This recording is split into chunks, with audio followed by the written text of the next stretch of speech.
முட்டை வரலாற்றில் இதுவரை இல்லாத வகையில் அதன் கொள்முதல் விலை ₹6 நிர்ணயம் செய்யப்பட்டுள்ளது. ஏற்றுமதி மற்றும் உள்நாட்டு தேவை அதிகரித்துள்ளதை அடுத்து தேசிய முட்டை ஒருங்கிணைப்பு குழு கடந்த சில நாட்களாக கொள்முதல் விலையை தொடர்ந்து அதிகரித்து வந்தது. இதையடுத்து ₹5.95 உயர்த்திய நிலையில் மீண்டும் விலையை உயர்த்தி முட்டை கொள்முதல் விலை ₹6 நிர்ணயம் செய்துள்ளது. இது கோழிப்பண்ணை வரலாற்றில் புதிய விலை உச்சமாகும். இந்த நிலையில் குளிர்காலம் முடியும் வரை விலையேற்றம் நீடிக்கும் என முட்டை உற்பத்தியாளர்கள் தெரிவித்துள்ளதால் பொதுமக்கள் அச்சமடைந்துள்ளனர். சென்னை மாநகராட்சியில் தூய்மை பணியை தனியாருக்கு வழங்குவதை எதிர்த்து காலவரையற்ற உண்ணாவிரதம் இருக்க 4 பேருக்கு உயர்நீதிமன்றம் அனுமதி வழங்கியுள்ளது. சென்னையில் 2 மண்டலங்களில் தூய்மை பணியை தனியாருக்கு வழங்க உழைப்போர் உரிமை இயக்கத்தினர் எதிர்ப்பு தெரிவித்து வருகின்றனர்.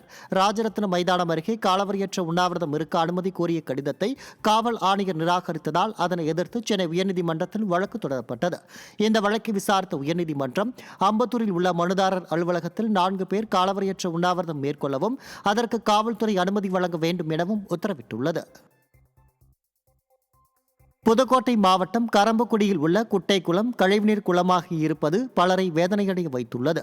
செட்டி தெரு மற்றும் சுற்றுவட்டார பகுதி அடுக்குமாடி குடியிருப்புகளின் கழிவுகள் குடிநீர் ஆதாரமாக விளங்கும் குட்டைக்குளத்தில் கொட்டப்படுவதால் துர்நாற்றம் வீசுவதோடு நோய் தொற்று பரவும் அபாயம் ஏற்பட்டுள்ளதாக பொதுமக்கள் குற்றம் சாட்டுகின்றனர். 100 ஆண்டுகள் பழமை வாய்ந்த குட்டைக்குளத்தை ஸ்டாலின் மாடல் அரசு உடனடியாக சீரமைக்க வேண்டும் என அந்த பகுதி மக்கள் வலியுறுத்துகின்றனர். இந்த கழிவு நீர்கள் மிக அதிகமாக கலக்கிறது. அடுக்குமாடி குடியிருப்பு வரத்து வாரிக்கையாக கட்டப்பட்ட வாய்க்காலில் கழிவு நீர்கள் தான் அதிகமாக வந்திருக்கிறது.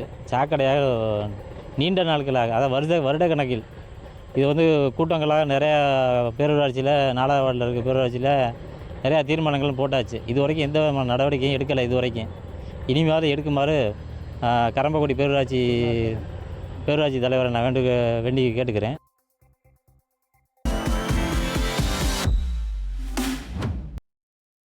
திருத்தணி முருகன் கோயில் மலைக்கோவிலுக்கு பக்தர்கள் வாகனங்களை அனுமதிக்காத கோயில் நிர்வாகம் மற்றும் காவல்துறைக்கு கடும் கண்டனம் எழுந்துள்ளது. திருத்தணிகை வேலன்மலை கோயிலுக்கு வர இயலாத பக்தர்கள் செல்ல போதிய பேட்டரி கார் வசதியை விடிய அரசு செய்து தரவில்லை. மேலும் பக்தர்களின் வாகனங்களுக்கு மலை மீது ஏற அனுமதிப்பதில்லை. இதனால் வெகுண்டெழுந்த பக்தர் ஒருவர் ஏவல்துறை மற்றும் அறநிலைத்துறையினரிடம் கோவிலுக்கு ஒருமுறை சென்று வர ₹300 கேட்கும் ஆட்டோக்களுக்கு மட்டும் அனுமதி வழங்குவது ஏன் என்றும் அவர்களுக்கு மட்டும் பார்க்கிங் வசதி எப்படி கிடைக்கிறது என்றும் சரமாரியாக கேள்வி எழுப்பினர். ஆட்டோ மட்டும் நான் போலாம் ஆட்டோ மட்டும் எப்படி மேல போலாம்? இங்க லோக்கல்ல வந்து வெளியூர்ல வரவங்க பாசஞ்சர் இருக்குது. அது ஆட்டோ ஸ்டாண்ட் அவங்க துறை இதுவா இல்ல வேற எதனாவா? சொல்லுங்க அது எப்படி ஆட்டோ அலோ பண்ணீங்க? அது சொல்லுங்க. கார் அலோ பண்ண முடியாது, எப்படி ஆட்டோ மட்டும் அலோ பண்ணீங்க? உள்ள ஸ்டாண்ட் அது. அப்ப அவங்கள நீங்க கூட்டி சேர்ந்து வச்சுக்கிறீங்க. ஒரு ஆளுக்கு 50 ரூபா 100 ரூபாய். மதுரை திருப்பரங்குன்றம் மலைக்கு பின்புறம் உள்ள கோயில் நிலத்தை தனிநபர் ஆக்கிரமிப்பதாக கூறி பொதுமக்கள் கவன ஈர்ப்பு ஆர்ப்பாட்டத்தில் ஈடுபட்டனர். மலையடி கருப்பசாமி கோயில் நிலத்தை தனிநபர் ஆக்கிரமித்துள்ளதாகவும் உயர்நீதிமன்ற உத்தரவை மீறி செயல்பட்டு வருவதாகவும் கூறப்படுகிறது. இதுகுறித்து பலமுறை புகார் அளித்தும் அதிகாரிகள் எந்தவித நடவடிக்கையும் எடுக்காததால் ஆக்கிரமிப்பு செய்யப்பட்டுள்ள நிலத்தை மீட்க கோரி 50க்கும் மேற்பட்ட பொதுமக்கள் காவல் நிலையம் அருகே கவன ஈர்ப்பு ஆர்ப்பாட்டத்தில் ஈடுபட்டனர். விழுப்புரம் மாவட்டம் முட்டத்தூர் CSI பீட் நினைவு தேவாலயத்தில் தென்னிந்திய திருச்சபை வேலூர் பேராயத்தின் பொன்விழா ஆண்டை முன்னிட்டு புதிய ஆயர்களின் அருட்பொழிவு வழிபாட்டு நிகழ்ச்சி வெகு விமர்சையாக நடைபெற்றது. வேலூர் பேராயர் ஹென்றி சர்மா நித்யானந்தம் இதில் கலந்து கொண்டு சிலுவை கொடியை ஏற்றி வைத்தார். பின்னர் நாதஸ்வர இசை முழங்க பயிற்சி முடிந்த உதவி ஆயர்களாக இருந்து குருமார்களாக பணியாற்ற உள்ள 15 புதிய ஆயர்கள் ஊர்வலமாக ஆலயத்திற்கு அழைத்து செல்லப்பட்டனர். இதனைத் தொடர்ந்து நடைபெற்ற அருட்பொழிவு வழிபாட்டில் 15 புதிய ஆயர்களுக்கு அபிஷேகம் செய்யப்பட்டு முறைப்படியான அருட்பொழிவு நிகழ்வுகள் நடைபெற்றன. இதில் ஏராளமானோர் கலந்து கொண்டனர்.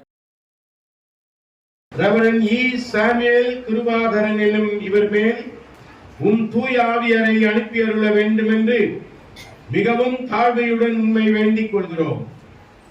திரு சொற்களையும் திருவருட் சாதனங்களை வழங்கவும் மனம் வருந்தும் பாவிகளுக்கு உமது பாவ மன்னிப்பை கூறி அறிவிக்கவும் அந்தையை வைக்கவும் திருப்பெயரிலே